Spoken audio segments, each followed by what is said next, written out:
Sir आपने तो हमको देशवासियों के सामने आतंकवादी बना दिया, और जबकि असली आतंकवादी इस देश में साइकिल चला के घुस जाते हैं और पैदल वापस चले जाते हैं, आप उनको रोक नहीं पाते। सर बाहर भी बुलडोजर चलाएंगे और सदन के अंदर भी बुलडोजर चलाएंगे, सर ऐसा नहीं होता है।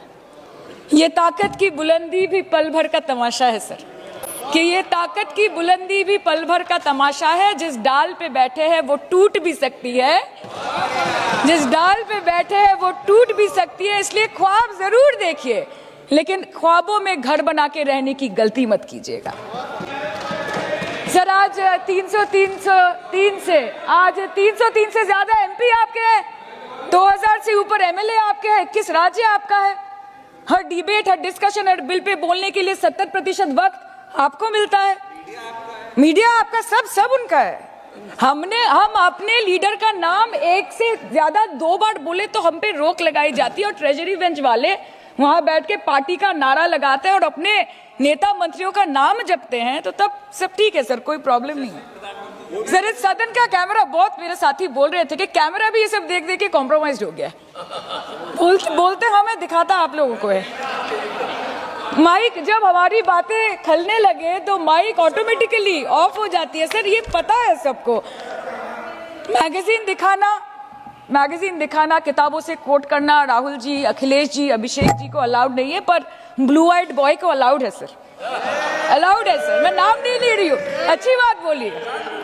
आप सही कहते हैं सर कि देश देख रहा है, देश सच में देख रहा है कि कैसे ऑपोजिशन आह भी करती है तो हो जाती है बदनाम, और वो कत्ल भी करते हैं तो चर्चा नहीं होता।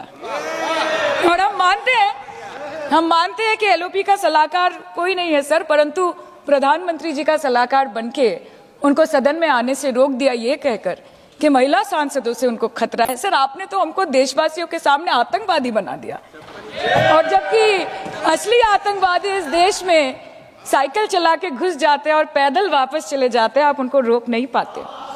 भारत पे चीन का आग्रासन आप रोक नहीं पाते। भारत किससे तेल खरीदेगा, कितने दिनों के अंदर खरीदेगा, किससे दोस्ती निभाएगा, किससे दुश्मनी बरकरार रखेगा, कोई और देश का राष्ट्रपति हमें ट्विटर पे आके लेक्चर देता है, इंस्ट्रक्शन देता है, आप उसको रोक नहीं सकते। और सदन में हम सांसदों को रोक के you feed on your ego. Sir कृपया इतना भरोसा रखिए कि लड़ाई नीतियों की है, विचारों की है, आपके और हमारे परिवारों की नहीं, इस देश के लोगों के अधिकार की है। हाँ लड़ते हैं हम आपसे, हम लड़ते हैं आपसे, संविधान हाथ में लेके लड़ते हैं, हाथ में हमारे तलवार नहीं है सर।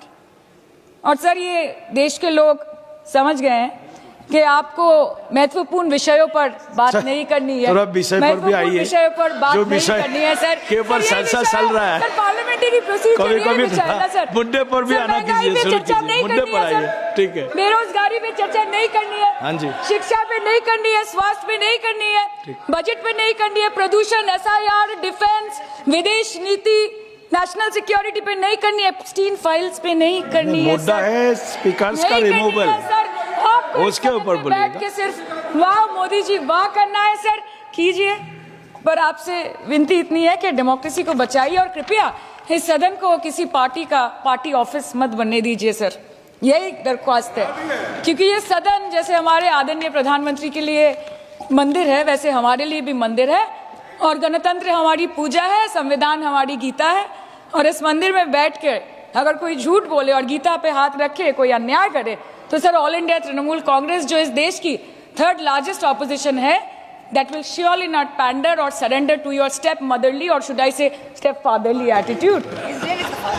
अंत में अध्यक्ष महोदय मैं पुनः ये कहना चाहती हूँ कि ओम बिरला सर से व्यक्तिगत रूप से मुझे कोई भी विरोध नहीं है, और मुझे ये बुरा लग रहा है कहते हुए कि मैं पहली बार की सांसद हूँ, और मेरे पहले टर्म में उनके विरोध में मुझे ये अविश्वास और अनास्था प्रस्ताव लाना पड़ रहा है। मैं चाहती हूँ कि उनकी चेहरे की हंसी सदैव बरकरार रहे, और इसी संदर्भ में मैं एक शेर कह के अपनी बात खत्म करना चाहती हूँ कि तू लाख बेवफा है मगर सर उठा के चल, कि तू लाख बेवफा है मगर सर उठा के चल, दिल रो पड़ेगा तुझे पशेमान देखकर। Thank you so much. Thank you.